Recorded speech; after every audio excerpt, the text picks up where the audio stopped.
क्या आप जानते हैं मध्य प्रदेश का छिंदवाड़ा एक ऐसा लोकसभा क्षेत्र है जहां 1971 से 2019 तक हुए 14 आम चुनावों में से 13 में कांग्रेस का राज रहा है। 1980 से 2019 तक इस सीट पर एक छत्र कमलनाथ परिवार का ही कब्जा रहा है। 1980 से 1991 तक कमलनाथ खुद इस सीट से सांसद चुने गए। 1996 में हुए चुनावों में उनकी पत्नी अलका कमलनाथ छिंदवाड़ा की सांसद बनी। 1998 से 2014 तक फिर कमलनाथ यहां के सांसद रहे। वहीं 2019 में कमलनाथ के बेटे नकुल नाथ यहां से सांसद बने। इस बार के लोकसभा चुनाव में बीजेपी के सामने नाथ परिवार के किले में सेंध लगाने की चुनौती है। छिंदवाड़ा लोकसभा सीट कांग्रेस की गारंटी वाली सीट मानी जाती है। पिछले 72 सालों से यहाँ कांग्रेस का दबदबा रहा है। 1980 से 2019 तक इस सीट पर एक छत्र कमलनाथ परिवार का ही कब्जा रहा है।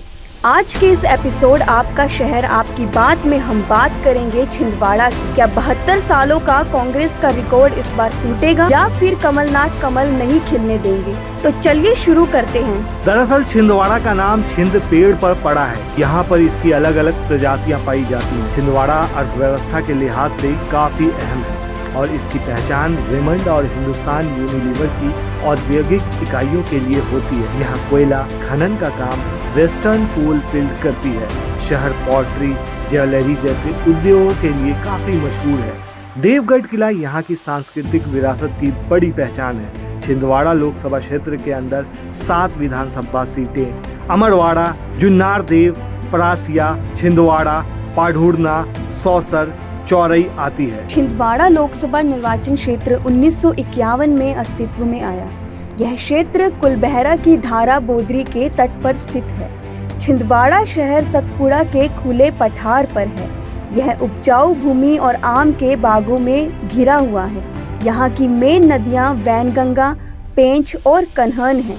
यहाँ मिट्टी से निर्मित एक दुर्ग है जहाँ 1857 के विद्रोह से पहले सेना का शिविर था। यहाँ के सिमरिया में भगवान हनुमान का मंदिर मुख्य पर्यटन केंद्रों में से एक है। यह प्रतिमा 101 फीट ऊंची है। इस मंदिर में राम, लक्ष्मण और सीता की मूर्तियां भी विराजमान हैं। अब बात करते हैं यहाँ की राजनीति की। छिंदवाड़ा लोकसभा सीट कांग्रेस की गारंटी वाली सीट मानी जाती है। सिर्फ एक बार 1997 के उपचुनाव में इस सीट से बीजेपी उम्मीदवार चौधरी चंद्रभान सिंह जीते थे। इसके बाद इस सीट पर कांग्रेस को कभी हार का सामना नहीं करना पड़ा। आपातकाल को लेकर जब देश में कांग्रेस के खिलाफ लहर थी तब भी यहाँ के लोगों ने कांग्रेस का साथ नहीं छोड़ा। 2019 के लोकसभा चुनाव में छिंदवाड़ा सीट पर हार के बाद बीजेपी ने केंद्रीय मंत्री गिरिराज सिंह को छिंदवाड़ा का प्रभारी बनाया था। इस बार के आम चुनाव में इस सीट से जीत पक्की करने के लिए बीजेपी ने एड़ी चोटी का जोर लगा दिया है। पिछले चुनाव में यहाँ की संसदीय क्षेत्र की सभी 7 सीटों पर कांग्रेस की जीत हुई थी। 2018 में भी कांग्रेस ने सभी सीटें जीती थी। बीजेपी ने छिंदवाड़ा सीट पर नकुल नाथ के सामने इस बार विवेक बंटी साहू को मैदान में उतारा है। बंटी साहू 2019 के विधानसभा उपचुनाव में तत्कालीन मुख्यमंत्री कमलनाथ से 25,000 वोटों से हार गए थे।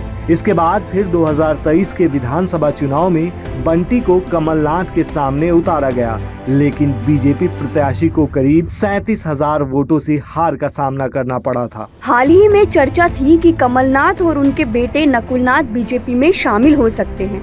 बाद में दोनों नेताओं ने बयान जारी कर इन अटकलों को खारिज कर दिया।